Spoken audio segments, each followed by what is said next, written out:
चलिए, तो हम क्या स्टडी कर रहे हैं? Crystal field theory, formation of complex. Crystal field theory में हम ऐसे कंपाउंड की ज्योमेट्री स्टडी करेंगे जो ऑक्टाहेड्रल है, जिसका कोऑर्डिनेशन नंबर 6 है। सेंट्रल मेटल डी ब्लॉक का एलिमेंट्स होगा, जिसमें वैकेंट डी ऑर्बिटल होते हैं, वो पॉइंट चार्ज पॉजिटिव की तरह काम करेगा, और ligand negative charge point charge की तरह काम करेगा। इनके बीच जो अट्रैक्शन है उसी को हम बोलते हैं इलेक्ट्रोस्टैटिक अट्रैक्शन फोर्स। और इसको बोला उसने सीएफटी थ्योरी के अकॉर्डिंग कि ये प्योर आयोनिक बॉन्ड है, जबकि हम अभी तक स्टडी करते आ रहे हैं कोऑर्डिनेट कोवेलेंट बॉन्ड। चलिए, जो भी है, हमको क्या लेना देना है, सबके कंसेप्ट है, थ्योरी है, हमको तो खाली स्टडी करना है। तो ये पहला पॉइंट। अब दूसरा पॉइंट ये आता है कि इसके अंदर जो डी ऑर्बिटल है, अच्छा डी ऑर्बिटल होते कितने हैं? डी ऑर्बिटल होते हैं 5। डी ऑर्बिटल फुली वैकेंट नहीं होता, ये भी समझ लीजिए। 2 इलेक्ट्रॉन तो एस ऑर्बिटल से जाते हैं, 1 या 2 इलेक्ट्रॉन मैंने डी ऑर्बिटल से रिलीज किए थे, तो यहाँ full fill vacant D orbital नहीं है। डी ऑर्बिटल में यहाँ इलेक्ट्रॉन प्रेजेंट होंगे सेंट्रल मेटल में। दूसरी समस्या, एस ऑर्बिटल के इलेक्ट्रॉन चले गए, 1-2 डी के चले गए, तो बाकी इलेक्ट्रॉन तो बैठे हैं ना। तो ये लिगेंड के जो लोन पेयर है, इनकमिंग लोन पेयर जो लिगेंड लेकर के आता है, इनको सेंट्रल मेटल में बैठे इलेक्ट्रॉन, जो इलेक्ट्रॉन सेंट्रल मेटल में आफ्टर ऑक्सीडेशन प्रेजेंट है, वो इनकमिंग लोन पेयर को रिपल्सन फोर्स अप्लाई करते हैं, वो इनको गेन करना नहीं चाहते। अब समस्या है कि इलेक्ट्रॉन पेयर लिगेंड तो लेकर के आए, लेकिन सेंट्रल मेटल के आउटर में जो इलेक्ट्रॉन बैठे हैं आफ्टर ऑक्सीडेशन, अरे ऑक्सीडेशन में कितने इलेक्ट्रॉन जाते हैं? एस के 2 जाते हैं, बी का 1-2 जाएगा। तो यहां समझाने का मतलब है कि इस सेंट्रल मेटल के पास इलेक्ट्रॉन प्रेजेंट है। जैसे मैं एफी का एग्जांपल समझाता हूं, Fe26 अगर ये मैक्सिमम +3 ऑक्सीडेशन स्टेट में भी है तो NH2 ये 2 गए, और ज्यादा से ज्यादा 1 इलेक्ट्रॉन डी ऑर्बिटल से जाएगा। जैसे इसके डी में कितने होते हैं? 6, एक ये है, 5 इलेक्ट्रॉन डी ऑर्बिटल में है ना। ये इलेक्ट्रॉन डी ऑर्बिटल के और बैक साइड के इलेक्ट्रॉन इस इनकमिंग लोन पेयर को रिपल्सन फोर्स अप्लाई करेंगे, वो उसको यहाँ नहीं आने देंगे। कोई सा भी एलिमेंट का एग्जांपल ले लीजिए, डी ऑर्बिटल में इलेक्ट्रॉन तो बचेंगे, तो ये जो डी ऑर्बिटल के इलेक्ट्रॉन से इनकमिंग लिगेंड के इलेक्ट्रॉन पर पेयर पर रिपल्सन फोर्स अप्लाई करेंगे, उसको आने नहीं देंगे। बट आयरन का जो न्यूक्लियस है, जो प्रोटॉन लेकर के बैठा है 26, वो तो इसको चाहता है कि आ जाए, क्योंकि वो पॉजिटिव चार्ज है। तो यहाँ प्रॉब्लम क्या होती है कि आउटर में तो इलेक्ट्रॉन बैठे ना डी ऑर्बिटल, वो पहले रिपल्सन लगाएंगे, ये तो बाद में बैठा अंदर है, ये बाद में अट्रैक्शन फोर्स लगाएगा, पहले ये रिपल्सन फोर्स अप्लाई करेंगे डी ऑर्बिटल के इलेक्ट्रॉन। तो लिगेंड को किसका रिपल्सन सहना पड़ेगा, किसके रिपल्सन की फीलिंग करेंगे? वो पहले आउटर डी ऑर्बिटल में बैठे इलेक्ट्रॉन। और क्रिस्टल फील्ड थ्योरी के कारण, या क्रिस्टल फील्ड थ्योरी ऐसा बोलती है कि ये डी ऑर्बिटल 5 होते हैं और इनकमिंग लोन पेयर को रिपल्सन फोर्स अप्लाई करते हैं, लेकिन लिगेंड ने तो शपथ ले रखी है, आई शपथ, मैं इसके पास आकर के रहूंगा। तो वो क्या करता है, इनको स्प्लिट कर देता है, 2 पार्ट में डिवाइड कर देगा इनको। क्यों? कि ये लिगेंड इस अकेले से 5 डी ऑर्बिटल है, 5 डी ऑर्बिटल से वार करना, झगड़ा करना इस लोन पेयर के लिए बहुत डिफिकल्ट काम है। तो ये क्या करता है, अंग्रेजों की तरह इसको 2 पार्ट में डिवाइड कर देता है। अब 2 पार्ट में कौन कैसे डिवाइड होते हैं वो समझिए। डी ऑर्बिटल होते हैं 5, उनके मैं डायग्राम समझाऊंगा और फिर आपको कहानी सुनाऊंगा। यहाँ तक कहानी समझ में आ गई सबको? डी ऑर्बिटल में बैठे electron incoming ligand lone pair को रिपल्सन फोर्स एक्ट करेंगे। और अब ये देखना है कि ये लिगेंड के लोन पेयर इनको दो पार्ट में डिवाइड करेंगे। क्यों? कि ये इस अकेले से फाइटिंग नहीं कर सकते, पावरफुल है। तो ये डी ऑर्बिटल जो 5 होते हैं स्प्लिटिंग कर देता है लोन पेयर, ये वाला इनको दो पार्ट में डिवाइड कर देता है। अब दो पार्ट में डिवाइड करेगा तो कमजोर हो जाएंगे, कमजोर हो जाएंगे तो अटैक कर देगा। यही दुनिया में चल रहा है क्रिस्टल फील्ड थ्योरी।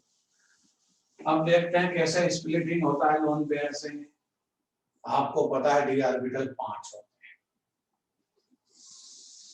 पांचों डी ऑर्बिटल के मैं डायग्राम बनाऊंगा और उनका स्प्लिटिंग कैसे होगा वो समझाऊंगा। पहला डी ऑर्बिटल, ये एक्स एक्सिस, ये वाई एक्सिस, ये है पहला डी ऑर्बिटल जिसका नाम क्या है dxy। जहां इलेक्ट्रॉन की डेंसिटी हायर होगी, एक्स वाई एक्सिस के बीच में इलेक्ट्रॉन डेंसिटी है, ऑर्बिटल का नाम dxy। दूसरा डी ऑर्बिटल, यहाँ x और यहाँ z मान लीजिए, ये डी ऑर्बिटल, इसका नाम हो जाएगा dxz। इसको z एक्सिस मान लीजिए, इसका नाम हो जाएगा dz स्क्वायर। जहां इलेक्ट्रॉन की डेंसिटी हाई होगी वो नाम बन जाएगा, कोई कुछ भी इमेजिन कर लीजिए। ये x xz हो गया, xy हो गया, xz yz, इस एक्सिस को y, इसको z कंसीडर करिए तो इसका नाम बन जाएगा dyz। और लास्ट वाला है ये x एक्सिस, फिर से y एक्सिस, इस पर इलेक्ट्रॉन की डेंसिटी हायर है, इसका नाम होता है dx square y square. 11th की फेयर कॉपी में जाकर के 5 डी ऑर्बिटल की स्टडी कर लें। ये 5 टाइप के डी ऑर्बिटल है और इन 5 डी ऑर्बिटल में मैं आपको ये समझा देता कि कौन से डी ऑर्बिटल को इनकमिंग लोन पेयर से ज्यादा तकलीफ होगी, कौन सबसे ज्यादा तकलीफ में रहेगा। ये ऑर्बिटल नहीं, क्यों कि इसकी इलेक्ट्रॉन डेंसिटी तो एक्सिस के बीच में दबी हुई, इसलिए इनकमिंग लिगेंड के लोन पेयर से इसको कोई प्रॉब्लम नहीं। ये बोलेगा अपने को क्या लेना है, ये एक्स और जेड एक्सिस के बीच में इलेक्ट्रॉन डेंसिटी दबी हुई है, इसको भी इनकमिंग लोन पेयर पे रिपल्सन लगाने से कोई मतलब नहीं। रिपल्सन तो लगाता है लेकिन इंटरेस्ट लेकर के नहीं, बोला अपने को क्या लेना है। ठीक है, ये वाला डी ऑर्बिटल, इसको भी कोई इंटरेस्ट नहीं क्योंकि इसकी इलेक्ट्रॉन डेंसिटी एक्सिस के बीच में दबी हुई है। जैसे मान लीजिए कोई कंट्री हम पर अटैक करती है तो हम तो सेंटर में हैं, हमको क्या लेना देना, कौन अटैक करता है ना क्या होता, कौन निपटेगा, जो बाउंड्री पर मिलिट्री लगी है वो निपटे, वो उस कंट्री से बाहर करेगी। हम सुरक्षित है, हम क्यों सुरक्षित है, क्योंकि हमने टैक्स दिया गवर्नमेंट को, इसलिए हम सुरक्षित है। तो इसी तरह ये ऑर्बिटल, ये ऑर्बिटल और ये ऑर्बिटल, तीनों को इनकमिंग लिगेंड के लोन पेयर से कोई लेना देना नहीं। इनकमिंग लोन पेयर जब इस पर अटैक करता है या इनकमिंग होता है तो सबसे ज्यादा रिपल्सन फोर्स अप्लाई कौन करेगा, जिन इलेक्ट्रॉन की डेंसिटी एक्सिस पर हायर है, 1 और 2। ये 2 डी ऑर्बिटल ऐसे हैं जिन पर इलेक्ट्रॉन डेंसिटी हायर है एक्सिस पर, और एक्सिस पर इलेक्ट्रॉन डेंसिटी हायर है तो इनकमिंग लोन पेयर से लिगेंड के इन दोनों को सबसे ज्यादा प्रॉब्लम हो, ये उसको रिपल्सन फोर्स अप्लाई करेंगे सबसे हाईएस्ट, सबसे ज्यादा, क्योंकि ये एक्सिस पर अपनी इलेक्ट्रॉन डेंसिटी हायर रखते हैं। ये बाउंड्री पर है दोनों, ऐसा मान के चलिए। जैसे बाउंड्री पर मिलिट्री बैठी है तो कोई भी कंट्री अटैक करेगी सबसे ज्यादा उसी को प्रॉब्लम हो, और ये उससे वार करेंगे, फाइटिंग करेंगे। फाइटिंग करने के लिए क्या चाहिए, फाइटिंग के लिए एनर्जी चाहिए। एनर्जी कौन देगा,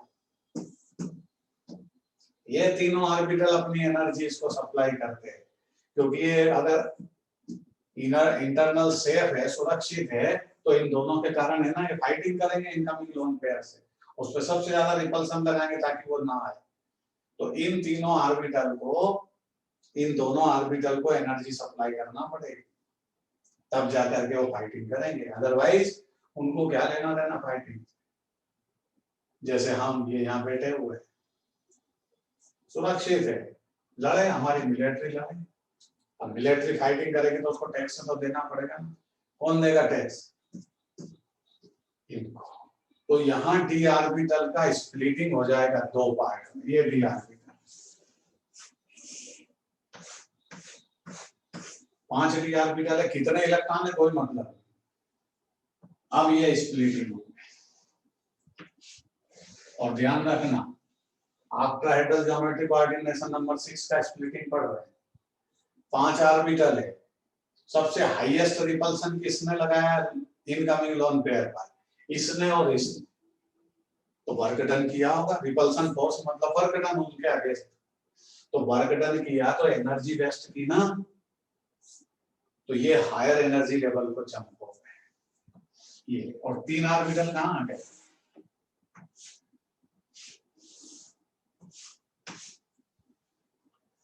किसने किया ऐसा स्प्लिटिंग इनटू 2 पार्ट?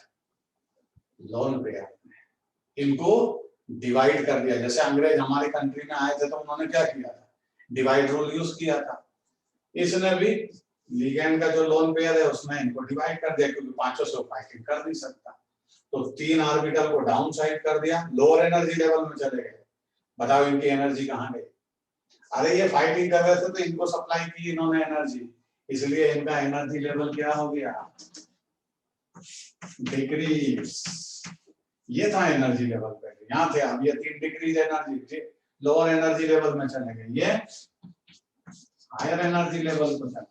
अरे जो फाइटिंग करेगा तो ये हायर एनर्जी लेवल में जाएगा। तो ये डी ऑर्बिटल स्प्लिटिंग करेंगे 2 पार्ट में, इसका नाम क्या है? dx² y², दूसरा कौन सा है? dz², ये दोनों ऑर्बिटल, इनके नाम dxy, dyz, dxz। एक्सिस पर जिनकी इलेक्ट्रॉन डेंसिटी थी हायर, वो तो हायर एनर्जी लेवल को चले गए, ये लोअर को आ गए। ये है ऑक्टाहेड्रल ज्योमेट्री का स्प्लिटिंग। जो लोअर एनर्जी लेवल में जाते हैं ऑर्बिटल, उनको बोलते हैं टिंकू जी। क्या बोलते हैं? टिंकू जी, T2 जी। और जो हायर एनर्जी लेवल को जाते हैं उनको बोलते हैं ईजी। इस तरह ये क्रिस्टल फील्ड थ्योरी का कांसेप्ट है। फिर से पूरी स्टोरी समझिए। इनकमिंग लोन पेयर वो लुइस बेस, लिगेंड जो है लुइस बेस की तरह बिहेव करता, पॉइंट चार्ज की तरह। Central metal point charge positive की तरह बिहेव करती। दोनों में इंटर इलेक्ट्रोस्टैटिक अट्रैक्शन फोर्स है, उसी का बॉन्ड है, प्योर आयोनिक बॉन्ड है एक। दूसरा, जब ऑक्टाहेड्रल ज्योमेट्री होगी तो इनकमिंग लोन पेयर को रिपल्सन हाईएस्ट कौन लगाएगा? वो डी ऑर्बिटल जिन पर इलेक्ट्रॉन की डेंसिटी एक्सिस पर हाई है, उनको सबसे ज्यादा प्रॉब्लम होगी। वो इनकमिंग इलेक्ट्रॉन का सबसे ज्यादा अपोजिशन करेंगे, और अपोजिशन करेंगे तो उसके लिए एनर्जी चाहिए। ये तीनों ऑर्बिटल कुछ कर नहीं सकते, इसलिए उसको एनर्जी देते हैं, वो हायर एनर्जी में जाएंगे और उसके अगेंस्ट रिपल्सन लगाएंगे। लेकिन लिगेंड ने तो शपथ ली है, आई शपथ कि मैं इससे कॉम्बिनेशन करूंगा सेंट्रल मेटल, और सेंट्रल मेटल का न्यूक्लियस भी चाहता है। ये तो फालतू को पागल हो रहे हैं डी ऑर्बिटल बेवजह। इनको पता है ये यहाँ फाइटिंग करने में लगे हैं, इनको पता अपना पिताजी जो इधर बैठा है न्यूक्लियस, वो तो लिगेंड के लोन पेयर को चाहता है। इधर पिताजी चाहते हैं, उधर औलाद फालतू का फाइटिंग करने में लगे। तो समस्या ये कि ये डी ऑर्बिटल जो दो हैं ये फाइटिंग करेंगे, रिपल्सन फोर्स अप्लाई करेंगे, बट न्यूक्लियस तो चाहता है ना, मतलब बॉन्ड फॉर्मेशन तो होगा। तो ये हायर एनर्जी लेवल को जंप करेंगे, स्प्लिटिंग, इसको बोलते हैं स्प्लिटिंग ऑफ डी ऑर्बिटल। यही क्रिस्टल फील्ड और ऑक्टाहेड्रल ज्योमेट्री का ये डायग्राम होगा। और अगर कोऑर्डिनेशन नंबर 4 है तो इसका अपोजिट होगा, ये दोनों ऊपर जाएंगे, ये नीचे आ जाएगा, बस और कोई बात नहीं। अब जैसे मान लीजिए आपने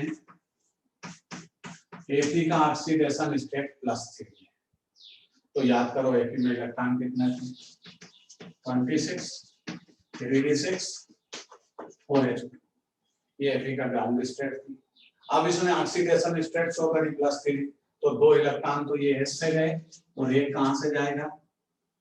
D से। अब D में कितने बचे? 5 इलेक्ट्रॉन, 1 2 3 4 5। ये Fe3+ की ज्योमेट्री। अब इसमें 2 केस बनेंगे। अगर स्ट्रॉन्ग लिगेंड आया, स्ट्रॉन्ग फील्ड लिगेंड, अगर स्ट्रॉन्ग फील्ड लिगेंड आया तो इन इलेक्ट्रॉनों को क्या करेगा? उनसे मल्टीपल लाके अगेंस्ट बैक साइड पुश करेगा, जो करता था हम समझे। तो ये इलेक्ट्रॉन कहाँ आ जाएगा? यहाँ, और ये कहाँ आ जाएगा? यहाँ, और लोन पेयर यहाँ से सीधा।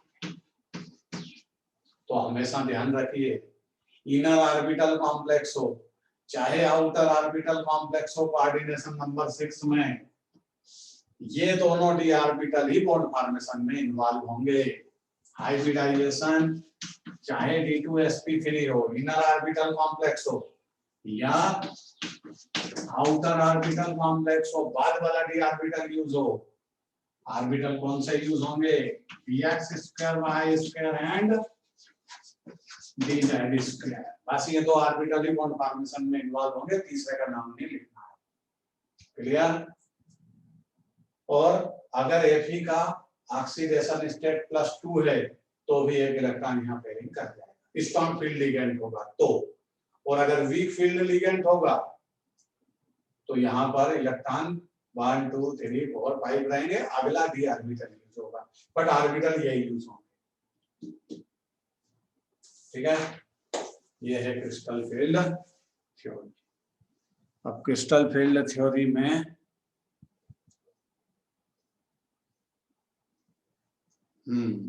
चलिए बस भाई, आज की कहानी यही खत्म करेंगे। क्रिस्टल फील्ड थ्योरी को कल लिखेंगे, डीपीपी सेंड करूंगा।